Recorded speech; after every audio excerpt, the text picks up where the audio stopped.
ময়মনসিংহের ত্রিশাল পৌরসভার ঢাকা টু ময়মনসিংহ মহাসড়ক সুতিয়া ব্রিজ সংলগ্ন ৬ নং ওয়ার্ডে রাস্তার পাশ দিন দিন ময়লার বাগারে পরিণত হচ্ছে। এসব ময়লার স্তূপ থেকে বের হয়ে আসছে উৎকট দুর্গন্ধ ও ধোঁয়ার চরম বিপাকে পড়েছেন পথচারী সহ পৌরবাসী। স্থানীয়দের অভিযোগ, অপরিকল্পিতভাবে দিনের পর দিন পৌরসভা থেকে এসব ময়লা আবর্জনা ফেলায় দুর্ভোগ চরমে পৌঁছেছে। নাকে কাপড় কিংবা নিঃশ্বাস বন্ধ না করে এই রাস্তা দিয়ে যাওয়া একেবারে অসম্ভব হয়ে পড়েছে। গরু খাবার খান খাওয়া রাস্তার ময়লা ফেলানো, গরু যদি দৌড় মারে গাড়ি তেল করতে পারে মানে স্বাভাবিক অ্যাক্সিডেন্ট হয়ে পড়ে। এটা অ্যাক্সিডেন্ট হতে এরকম করা নেই, একটা কিছু একটা করুন লাগবে। এছাড়া এখানে সবসময় ময়লার উৎপন্ন মিথেন গ্যাসের আগুন জ্বলতে থাকে। পাশে রয়েছে বৈদ্যুতিক খুঁটি। এছাড়া ময়লার স্তূপ থেকে খাবার খাওয়ার জন্য মহাসড়কে অবাধে ঘোরাফেরা করছে গরু। যে কোনো সময় ঘটতে পারে বড় ধরনের দুর্ঘটনা। পৌরবাসীদের অভিযোগ, সেখান থেকে প্রতিনিয়ত যে দুর্গন্ধ ও ধোঁয়া বের হচ্ছে তাতে দূষিত হচ্ছে আশেপাশের পরিবেশ। রাস্তাঘাটে থাকে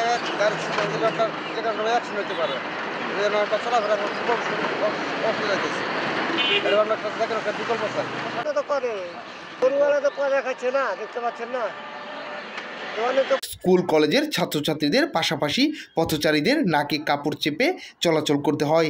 তাছাড়া পাশে রয়েছে উপজেলা স্বাস্থ্য কমপ্লেক্স, রয়েছে শত শত রোগী, আরও রয়েছে দুটি মাদ্রাসা। এই ময়লাটার গন্ধে আমরা এই রাস্তা দিয়ে চলতে পারি না। এখানে ময়লা ফালায় থয়ে যায়, কোনো দায় দায়িত্ব নাই, কেউ দেখেও না, কোনো খোঁজখবর লয় না। এই দেখতে পাচ্ছেন কুকুরি গরু, এগুলা এতটাই দুর্গন্ধ ছড়ায়, এগুলা বিষয়ে কেউ খুঁজও লয় না। আমরা তো এগুলা পারতাছি না, আপনারা কিছু একটা করেন। এটা রাস্তার উপরে, এটা নিচে পালাইলে ভালো হইতো। এখানে মানুষজন যানজট চলাচলের খুব অসুবিধা, মেন রোডের উপরেই ফেলাইছে।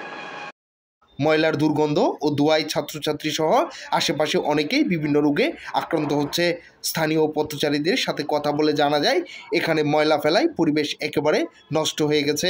কারো পক্ষে স্বাভাবিক নিঃশ্বাস নিয়ে এই রাস্তায় পার হওয়া সম্ভব নয়। আমরা নাক বন্ধ করেই দ্রুত স্থান ত্যাগ করার চেষ্টা করি। আমরা পৌরবাসী বারবার অভিযোগ করেও কোনো সমাধান পাচ্ছি না।